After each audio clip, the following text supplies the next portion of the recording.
Dark to Light by Dara Fenema.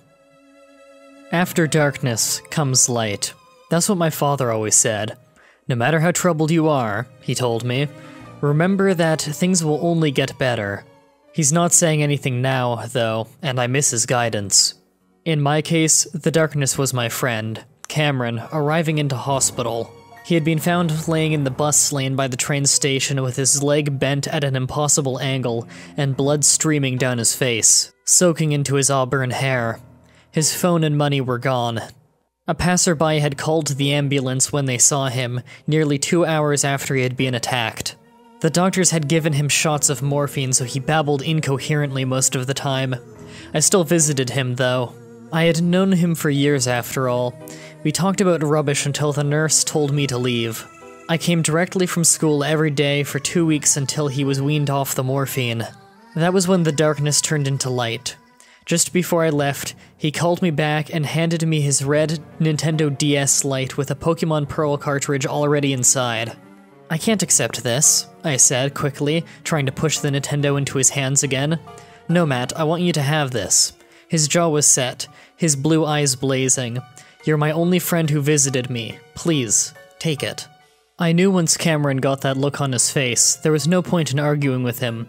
I pocketed it, albeit reluctantly, and nodded my thanks.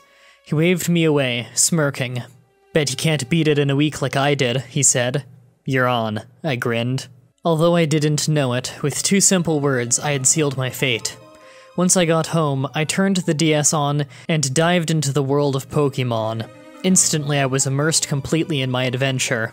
I had never played Pokémon before, barely noticing it, so each new creature gave me a thrill of delight. I chose Chimchar as my starter and nicknamed it Blaze. I trained my team with military precision. As I didn't have a pet, I enjoyed the feeling of caring for them.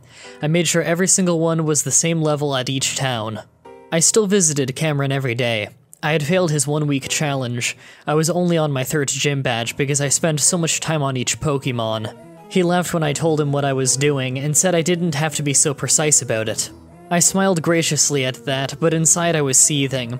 How could you not cherish each one? How could he not raise each like a sibling? He must have seen a flash in my eyes, because his laughter died away and he abruptly changed the subject. Can you give me another shot of the painkiller? He asked, wincing.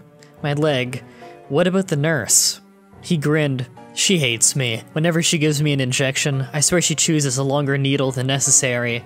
One time I swear I saw her blunting the tip to make it hurt more. I laughed. What did you do to her? I was just my usual charming self. Then no wonder she hates you, I teased, taking a syringe and filling it to the brim.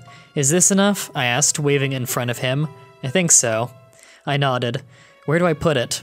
He rolled up his sleeve and pointed at a small, half-healed wound on his shoulder.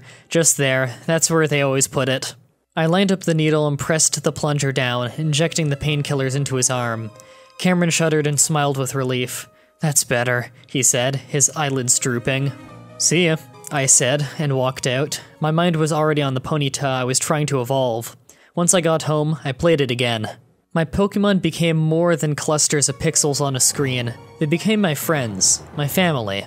I could see my human family didn't like me being in my room all the time and sometimes challenged me about it. My father especially, firmly said that I couldn't play it at the dinner table and that I needed to take a break every hour.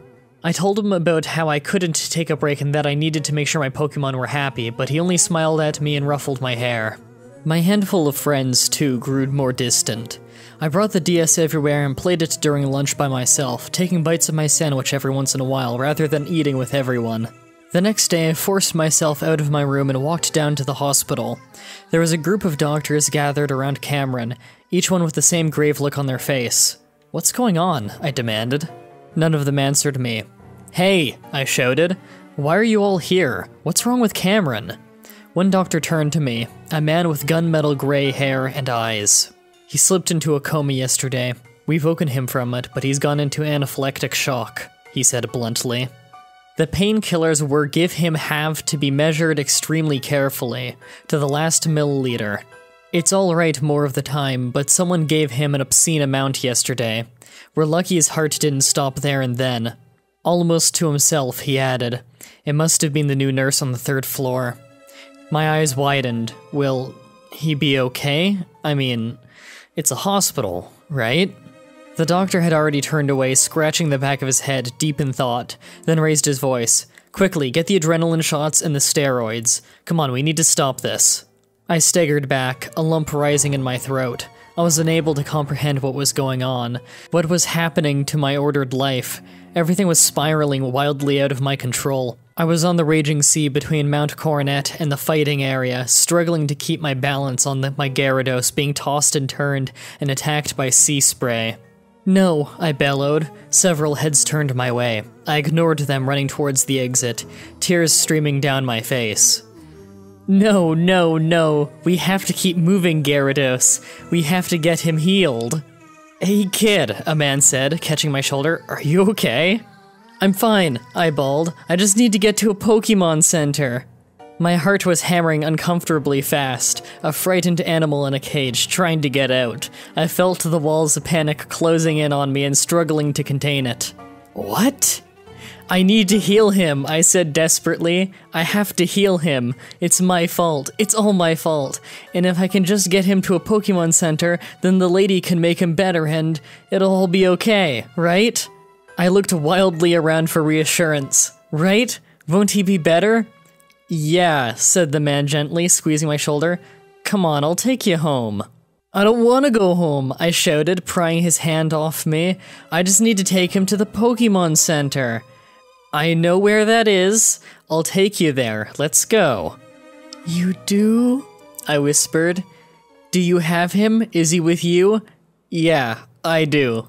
Let's go. Thank you. I clung to him like a 5-year-old. Thank you so much.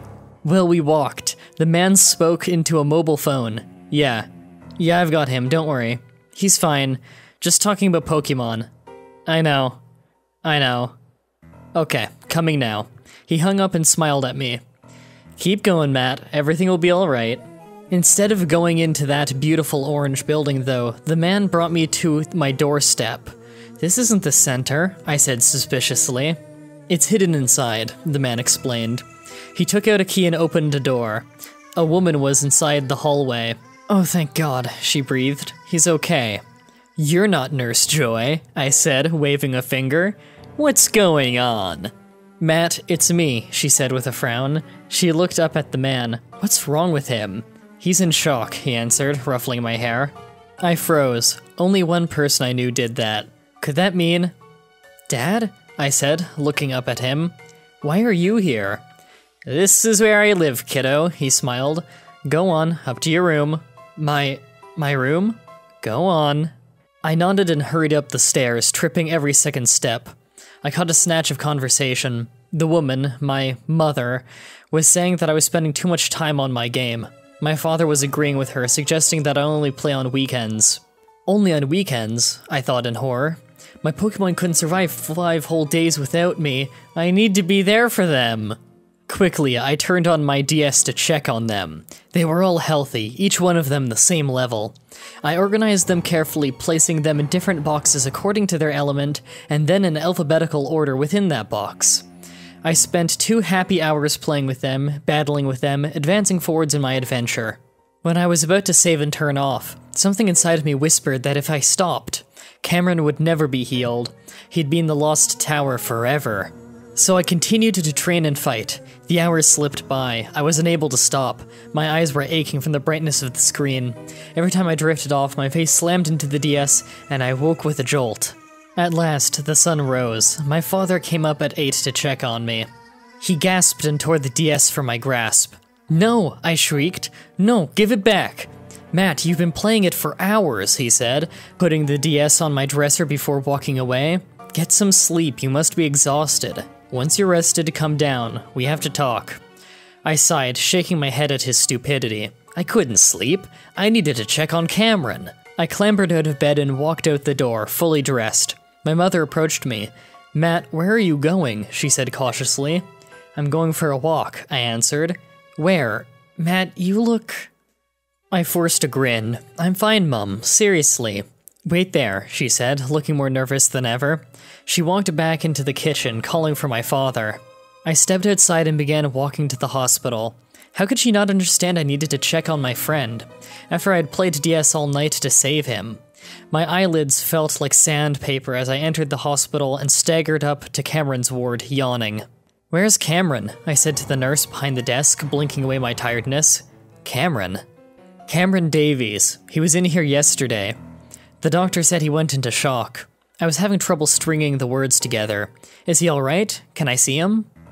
The nurse scrutinized me, her eyes narrowing. "Who are you?" "Pearl." "What?" "I'm a Pokémon trainer," I said. "I defeated Team Galactica in Eterna City. You must know me." She shook her head slowly. I frowned. "My other name's Matt," I said finally. "Matt what?" "Ryder." "Matt Ryder. Let's see." She tapped a few keys, then froze. "Were you here yesterday?" "Yes." "Haven't you heard the news?" "What news?" "Are you a friend?" she asked, avoiding the question. "Yes." I lost my patience. "Where's Cameron?" "I'm sorry," she said, her voice raising shrilly. "They did everything they could. His heart gave out last night." She covered her mouth with a hand. "I am so sorry." "What do you mean?" Her words seemed to float straight over my head. I could hear the syllables and the separate sounds, but they refused to come together to form a comprehensible sentence. The nurse blinked. "Your friend Cameron, he died last night." "He died?" "Yes." She looked uncomfortable. "I don't usually give the news," she said softly, reaching out to touch my hand. "I promise you, they did everything they could, just sometimes, in these situations..." I didn't catch the rest of her sentence. I had collapsed in a heap on the floor. When I came to, garbled snatches of conversations reached me. My father's deep bass was talking to me, but he could have been saying anything. I couldn't understand a word.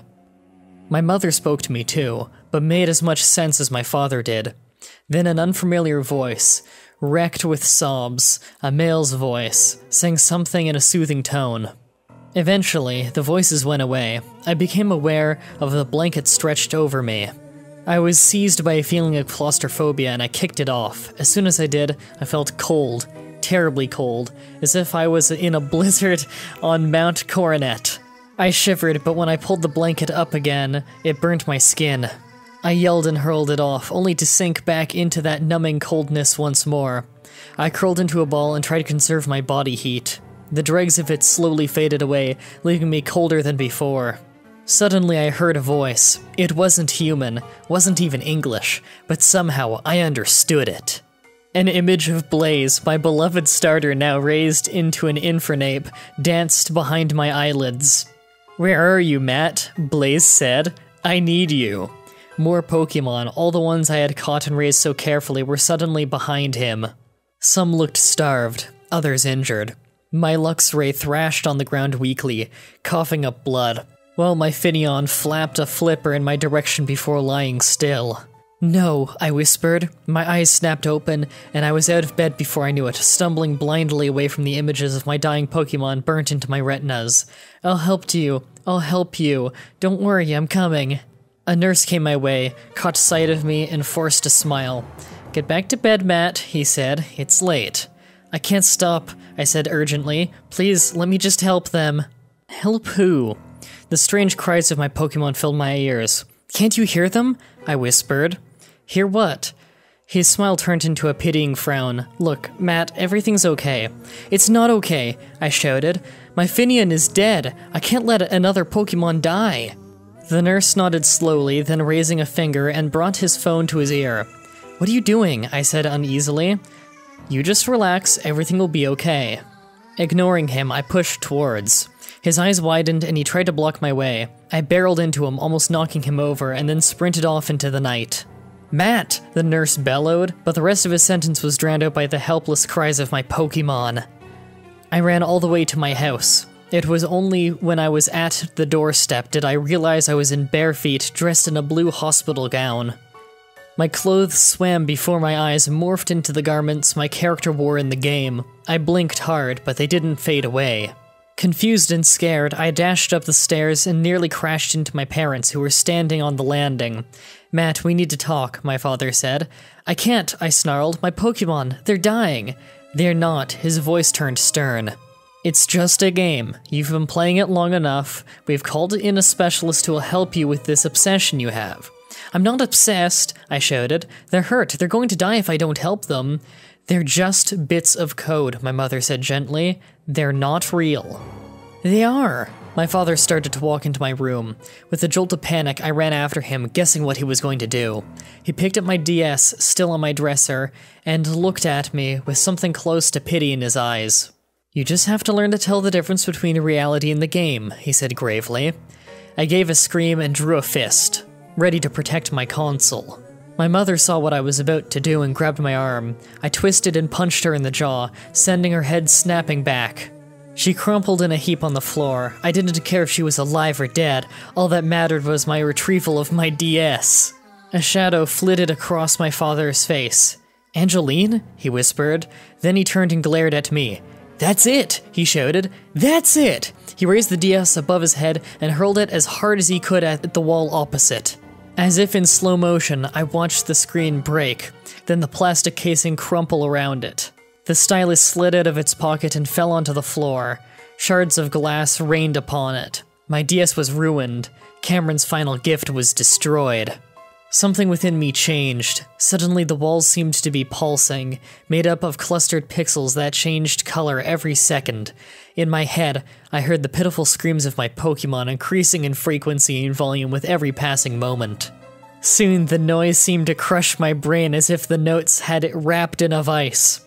It was a terrible loop of pain and anguish. Within the mixture, I heard a frantic yelp of my Pikachu, the wail of my Golbat, and standing out most prominently, the tortured howl of Blaze. My poor beloved Blaze. You, I breathed. There, he said with finality. I warned you. You killed them. Matt, it's a game. Please. He glanced down at my mother. I should never have let you play it. It was a mistake. I'm so sorry. You killed Cameron, too. He frowned. Cameron, that poor boy. Is that why? I didn't let him finish. You killed him! My voice rose shrilly, matching the shrieks of my tortured Pokémon. You did it! I laughed in relief. My father flinched as if I had struck him. I knew it wasn't me, I continued, laughing again. It sounded different to my normal laugh, almost cackling. I knew it. I knew if I played the game I'd save him. I knew it. My laugh petered out. But you killed him, I said finally. I played the game all night, but you killed him.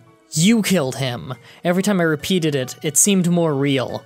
Listen to me, said my father anxiously. I didn't kill him. You're making no sense. You deny it? I shrieked. The howls of my Pokémon drowned out my own voice. I couldn't hear what I was saying anymore. My vision changed. It was becoming bathed in a mist of scarlet. Everything I did seemed disjointed, and all I could hear was screaming and my Pokémon. My world turned into one of pounding fists of screaming and hot red liquid that splattered everywhere. I was dimly aware of clawing at something that oozed a sticky liquid. There was a moment of resistance, then whatever I was fighting suddenly lay limp. Rough hands dragging off someone, that crimson liquid on my hands, on my face. Could taste it, metallic, red haze phasing, broken body before me, not moving, a female voice, tears, crying, from me or from her, can't say, sirens, bundled into a vehicle, room, bright light, sobbing again. Slowly the jarred shards of memory began to knit together again. I was in a room, cold, grey, with a bed and toilet but nothing else. A bare light bulb hung from the ceiling. An Infernape was in front of me, looking healthy and normal once again. It sat on my bed, looking bemused. Blaze? I said in surprise. What are you doing here? I thought you were dead. The Pokémon tipped its head once, gave its cry, then disappeared, leaving me lost and confused. The light bulb suddenly crackled and died, surrendering me into the darkness. After darkness comes light. I didn't know where that came from. I didn't know anything anymore. All I knew was that a part of me had died. A part of me that had once held love. Who I had loved, though, eluded me, and that scared me more than anything else. That was Dark to Light. Final thoughts? Hilarious. Matt in the story is so unbelievable and over the top that the entire story devolves into hilarity minutes in. If you're trying to creep someone out, the story has to feel somewhat real after the reader suspends their disbelief. When you start out by having a character go 100% insane almost instantly upon playing a Pokémon game, you fail to make it at all believable and just leaves everything else being so over the top that it's funny. I don't really have much else to say about this story. It's just hilarious.